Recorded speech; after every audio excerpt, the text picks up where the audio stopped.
우리에게 주신 하나님 말씀 구약 성경 이사야서 3장입니다.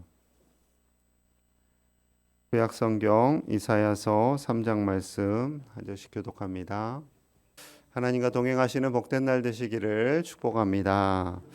오늘 하나님께서 예루살렘의 멸망에 대해서 말씀하시면서 여러 가지 많은 죄악들에 대해 안타까워하시는 주님의 마음이 오늘 전하여지고 있습니다. 그 중에서 대표적인 세 가지 어떤 죄악을 하나님께서 정죄하시는지, 하나님께서 어떠한 이스라엘의 죄악을 싫어하시는지 좀 살펴보고자 합니다. 첫째는 하나님을 의지하고 다른 대상을 의지한 거예요. 1절에서 3절 제가 읽겠습니다. 보라, 주 만군의 여호와께서 예루살렘과 유다가 의뢰하며 의지하는 것을 제하여 버리시되 곧 그가 의지하는 모든 양식과 그가 의지하는 모든 물과, 이 세 번 반복하고 있죠. 의지한다라는 단어를 용사와 전사와 재판관과 선지자와 복술자와 장로와 50부장과 귀인과 모사와 정교한 장인과 능란한 요술자를 그리하실 것이며, 하나님께서 이스라엘 백성들이 의지하고 의뢰하는 것, 그것을 제하여 버리시겠다 말씀하십니다. 보면 모든 양식과 모든 물과, 이것은 이제 먹고 사는 문제를 말씀하는 거죠. 그리고 귀인들, 공직자들, 높은 관료들, 즉 인생에서 높이 올라가고자 하는 그 사람들, 그것을 의지하는 것을 제하여 버리시겠다. 심지어 복술자와 능란한 요술자도 있어요. 그러니까 하나님을 의지하지 않고 신비적인 것을 봤다라는 거죠. 말씀을 따라서 살아가야 되는데 이 헛된 점쟁이와 같은 사람들의 말을 의지하고 그 사람들의 의견을 존중했다라는 겁니다. 그래서 하나님을 의지하는 모든 것들 다 버리시겠다, 다 제하여 버리시겠다라는 거죠. 이 땅에 우리가 살아가면서 하나님 외에 다른 의지하는 것, 우리는 내려놓아야 할 줄로 믿습니다. 이 땅을 살아가면서요, 계속 하나님 외에 다른 것을 의지하게끔 수많은 유혹들이 일어나죠. 대표적인 것은 결국 물질, 돈과 쾌락입니다. 요즘은 그래요. 물질로 인해서 거의 가정이 무너지고 사람들과의 관계도 깨지고 뭐 생명도 빼앗기도 하지요. 또 쾌락이 있습니다. 이 돈과 쾌락도 다 하나님께서 주신 선물인데 이것을 잘못 사용해서 죄악으로 가는 거죠. 이 엠번방 사건, 또 한 청년이 체포되고 신상이 공개되었지요. 얼마 전에. 요즘 세대는요, 뭐 남자나 여자나 다 할 것 없겠지만 특별히 남자들이 많이 취약한 세대인 것만은 분명합니다. 왜냐하면 남자들이 유혹에 더 잘 빠지거든요. 특히 눈에 보이는 유혹 굉장히 약합니다. 눈에 보이는 유혹에. 그래서 이 눈에 보이는 헛된 것을 추구하는 이 성향이 여성분들보다는 남성분들이 더 강합니다. 그래서 이 잡힌 아이들 중에는 다 남자애들이잖아요. 죄송합니다. 남자를 대표해서 사과의 말씀을 드립니다. 저희가 똑바로 살아야 되는데 정말로 하나님께서 원하시는 것은요, 하나님께서 주신 선물을 잘 사용하는 겁니다. 하나님께서 재정을 주셨어요. 그것을 다 내 거 이렇게 하지 말라는 거죠. 하나님께서 즐겁고 쾌락을 주셨어요. 그것만 쫓지 말라는 겁니다. 하나님 주신 선 안에서, 범위 안에서 그것을 사용해야지, 그것을 지나치게 사용하다 보면 죄악으로 나아갈 확률이 굉장히 높은 거죠. 하나님께서 주신 선물을 하나님 안에서 사용하실 수 있는 저와 여러분들 되시기를 소망합니다. 자, 두 번째는요, 그들이 하나님의 영광을 실추시킨 겁니다. 자, 8절 말씀 같이 볼게요. 8절 시작. 예루살렘이 멸망하였고 유다가 엎드려졌음은 그들의 언어와 행위가 여호와를 거역하여 그의 영광의 눈을 범하였음이라. 자, 이스라엘이 멸망한 것, 유다가 엎드러진 이유는 그들의 언어와 행위가 하나님을 거역하여, 자, 불순종했다라는 거죠. 불순종으로 인해서 하나님의 영광의 눈을 범하였다. 하나님의 영광의 눈을 범하였다라는 것은 하나님의 영광을 가리웠다. 하나님의 거룩함을 실추시켰다라는 겁니다. 하나님께서 원하시는 그 순종의 모습은 당연히 하나님이 주인 되고 우리는 종 되는 거예요. 하나님은 아버지 되고 우리는 자녀 되는 겁니다. 하나님의 존재를 인정하고 하나님께서 주시는 그 말씀을 따라 사는 거예요. 근데 요즘은 다들 자신들의 소견이 아주 이렇게 좀 강력합니다. 그래서 하나님도 필요 없다. 나는 내 마음대로 살겠다라고 합니다. 그것에 대해서 하나님의 권위를 실추시킨 거죠. 하나님께서 창조주임에도 불구하고 하나님의 존재를 거부하고 하나님의 뜻을 따라 살지 않겠다라는 겁니다. 믿음이 없는 사람들은 그러하고요. 믿음을 가진 사람들 역시 그럴 수 있습니다. 하나님의 뜻 안에서 하나님의 범위 안에서 살아야 하는데 하나님께서 생각하시는 것과 다른 삶을 살아갈 수 있는 거죠.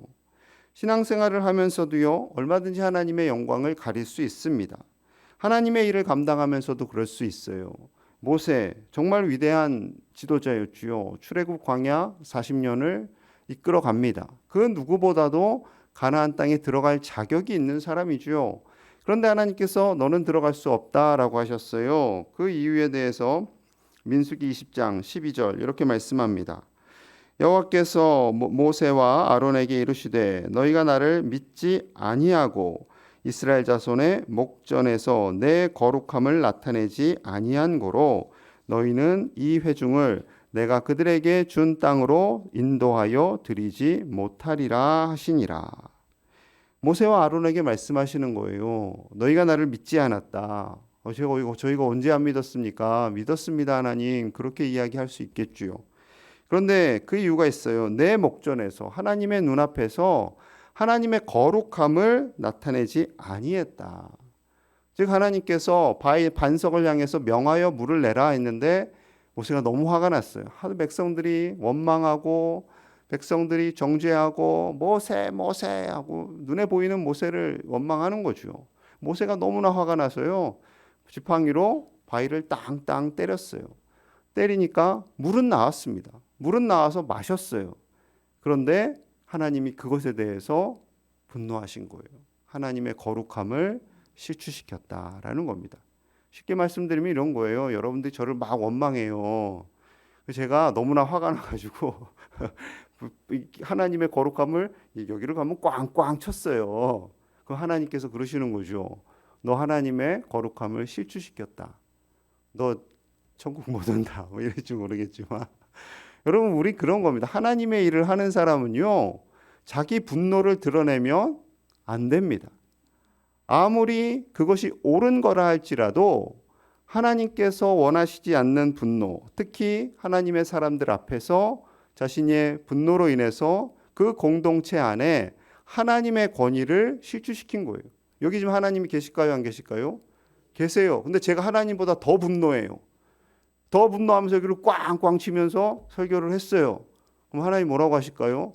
너 왜 나보다 더 화내니? 이러시겠죠. 네가 나냐? 이러시겠죠. 그러면 하나님의 권위를 하나님의 영광을 제가 가로챈 겁니다. 그래서 하나님의 사역자는요. 하나님보다 더 화내시면 안 됩니다.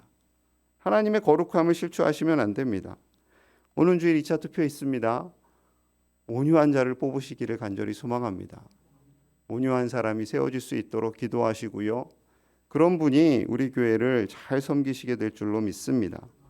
세 번째는요. 정의와 공의를 그들이 포기한 거예요. 자, 우리 14절 15절 제가 읽겠습니다. 14절이에요. 여호와께서 자기 백성의 장로들과 고관들을 신문하러 오시리니 포도원을 삼킨 자는 너희이며 가난한 자에게서 탈취할 물건이 너희의 집에 있도다. 어찌하여 너희가 내 백성을 짓밟으며 가난한 자의 얼굴에 맷돌질하느냐. 주 만군의 여호와 내가 말하였느니라 하시도다. 하나님께서 너무나 안타까운 것은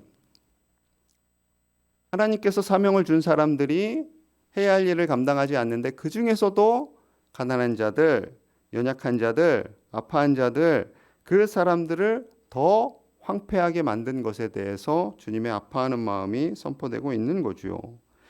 하나님께서는요. 하나님의 공의와 정의를 실천하는 우리가 되기를 원하고 계십니다. 하나님께서 주신 사명, 교회 안에서의 사명뿐만 아니라 교회 밖에서도 그 사명을 감당하길 원하시는 거죠. 어쩌면 여기서 가난한 사람들, 어찌 보면 교회 안을 향한 말씀이 아닐 수도 있거든요. 교회 밖에 가난한 사람들도 있고 연약한 사람들도 있고 수많은 사람들이 있지 않습니까? 그 사람들의 눈에서 눈물 나오지 않게 하라라는 거죠. 그 사람을 잘 돌봐라라는 겁니다. 오늘날 기독교가 많이 실출되었지요. 요즘 청년들, 청소년들, 교회 다니는 친구들 많이 줄었습니다. 기윤실에서 예전에 한국 교회에 대한 신뢰도에 대해서 조사했는데요. 1000명을 대상으로 가장 신뢰하는 종교가 뭐냐 했더니 약 30%가 카톨릭, 그리고 28%가 불교, 기독교는 한 21% 정도 신뢰한다라고 했다고 합니다. 왜 기독교를 별로 안 좋아하냐? 그랬더니 말과 행동이 다르답니다. 이제 제가 설교는 막 이렇게 하고 집에 가서는 딴짓하고 뭐 이러면 말과 행동이 다른 거죠. 그래서 이것이 가장 크다는 거죠. 그래서 한국교회가 추구해야 할 가장 큰 운동은 45%가 한국교회의 윤리와 도덕의 실천 운동이다라고 이제 이 설교를 준비하는 그 즈음에 뉴스가 터졌어요. 보셨을 거예요. 어느 목사님이 술집에 들어가서 아시는 분이 모르시는 분도 계시겠지만 술집에 들어 술집 주인하고 싸우고 그 여인을 때리고 그랬어요. 거의 뉴스에 나서 이제 목사님들이 잘못하면요, 큰일 났어요. 목사님들 아마 천국 못 들어갈 것 같아. 그래가지고 예? 계속 이제 목사님들에 대한 잘못된 행동들이 드러나요. 얼마나 좋겠어요. 이 언론사에서는 정말 재밌는 가십거리죠. 그러분 우리가 저 똑바로 잘 살아야 되고 여러분들도 그렇게 살아가시기를 간절히 소망합니다. 마태복음 5장 16절에서 이런 말씀하세요. 이같이 너희 빛이 사람 앞에 비치게 하여 그들로 너희 착한 행실을 보고 하늘에 계신 너희 아버지께 영광을 돌리게 하라. 세상 교회 밖의 사람들을 향한 우리의 해야 할 역할들에 대해서 말씀하시는 겁니다. 사람들 앞에서 예수 그리스도의 빛을 드러내라는 거지요. 그래서 그 선한 행실을 보고 하늘에 계신 하나님 아버지께 세상 사람들이 영광을 돌리도록 하라라는 겁니다. 우리를 통해서 하나님의 영광이 높여질 수 있기를 간절히 소망합니다. 그것이 삶의 예배입니다. 코람데오라고 하죠. 하나님의 임재는 어디에나 있습니다. 우리가 예배 드릴 때도 있고요. 가정에서도 있고요. 직장에서도 친구를 만날 때도 언제나 하나님은 우리 가운데 거하고 계시고 우리와 동행하시는 줄로 믿습니다. 우리가 힘들고 어려울 때만 동행하실 때가 아니라요. 우리가 하나님이 원하시지 않는 행동들을 할 때도 그때도 동행하시는 겁니다. 그것이 바로 코람데오, 하나님의 임재 안에 있는 우리의 삶의 모습, 믿음의 모습이 되는 우리가 되어야 할 줄로 믿습니다. 어느 유명하신 목사님이 책 제목을 냈는데 이런 제목이었어요. 삶으로 증명하라. 삶으로 믿음을 드러내라는 거죠. 구원의 요건은 아닙니다. 구원의 요건은 아니에요. 그러나 성숙한 신앙의 모습은 삶으로 나타난다라는 거죠. 우리의 선한 행실로 인해 하나님이 영광 받으시도록 그렇게 믿음 안에 거하시는 우리 제일의 가족들이 다 되시고 오늘 하루 승리하시기를 간절히 축복합니다. 우리 함께 기도하기를 원합니다. 하나님만 의지하기를 원합니다. 하나님의 거룩함을 드러내는 우리가 되기를 원합니다. 삶의 예배를 드리게 하여 주시옵소서. 하나님께서 언제나 우리와 함께 하시며 하나님께서 우리의 삶 속에 거하심을 신뢰하며 늘 순종하며 살아가는 우리가 되게 하여 주옵소서. 오는 주일 2차 항조치 선거가 있습니다. 온유한 자, 겸손한 자가 세워지게 하여 주시옵소서. 절대로 선거 이후에 마음 상하는 자가 한 사람도 없도록 하나님께서 어루만져 주시고 더욱더 성숙해져가는 우리의 믿음이 되게 하여 주옵소서. 하루속히 코로나 백신과 치료제가 개발되게 하시고 몸과 마음이 아픈 자들, 우리 환우들 하나님 치료하여 주시옵소서. 간절히 기도하겠습니다. 하나님 아버지 감사합니다. 이 새벽에 우리를 인도하여 주시니 감사합니다. 하나님 우리의 삶이 예배가 되기를 원합니다. 우리의 삶 속에 늘 함께 하시는 하나님, 우리와 함께 하시며 우리를 인도하시는 하나님, 우리 가운데 거하시며 영광 받기를 원하시는 하나님께 영광 올려드리며 살아가는 우리가 되게 하여 주시옵소서. 하나님의 거룩함을 우리가 드러내기를 원합니다. 우리의 삶이 예배가 되기를 원합니다. 세상에 어떠한 것을 의지하지 않고 하나님만 의지하기를 원합니다. 성령님 우리를 지키시고 보호하여 주시옵소서. 우리 가운데 임재하여 주시옵소서. 우리를 다스려 주시옵소서. 우리를 온유하게 하시고 하나님의 뜻을 따라 순종하며 나아가는 주의 백성들이 다 되게 하여 주시옵소서. 주님, 우리를 불쌍히 여겨주시기 원합니다. 하나님께서 주신 그 귀한 마음을 따라 순종하며 살게 하여 주시옵소서. 2차 전지 선거가 있습니다. 하나님께서 세워주시는 귀한 분들이 열심으로 일할 수 있도록 하나님께서 힘을 더하여 주시옵소서.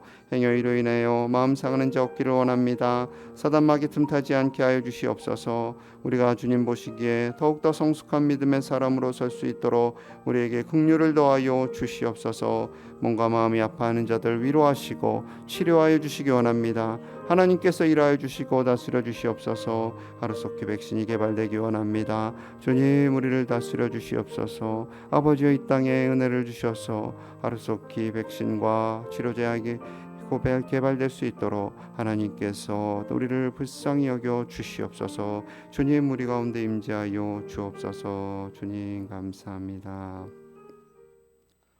하나님 감사합니다. 주님 바라보며 이 새벽에 나오게 하심을 감사합니다. 또한 귀한 음성을 듣고 그 음성을 따라 오늘 하루 순종하며 살게 하시니 감사합니다. 세상에 어떠한 것을 의지하지 않고 오직 하나님만 의지하며 우리의 삶이 예배가 되며 하나님의 거룩함을 드러내는 우리가 되게 하여 주옵소서. 2차 안전지 선거가 있습니다. 하나님을 경외하는 온유한 자가 세워지게 하시고 순종하는 자가 세워져서 열심을 다해 일하게 하여 주시옵소서. 마음 상하는 자 한 사람도 일어나지 않도록 하나님께서 위로하시고 하나님의 은총으로 채워 주옵소서. 몸과 마음이 아픈 자들을 치료하여 주시고 하루속히 코로나 백신과 치료제가 개발되게 하여 주시옵소서. 오늘 하루도 주님만 바라보며 주님과 동행하는 복된 날 되기를 간절히 소망하며 예수님 이름 받들어 축복하며 기도하옵나이다. 아멘.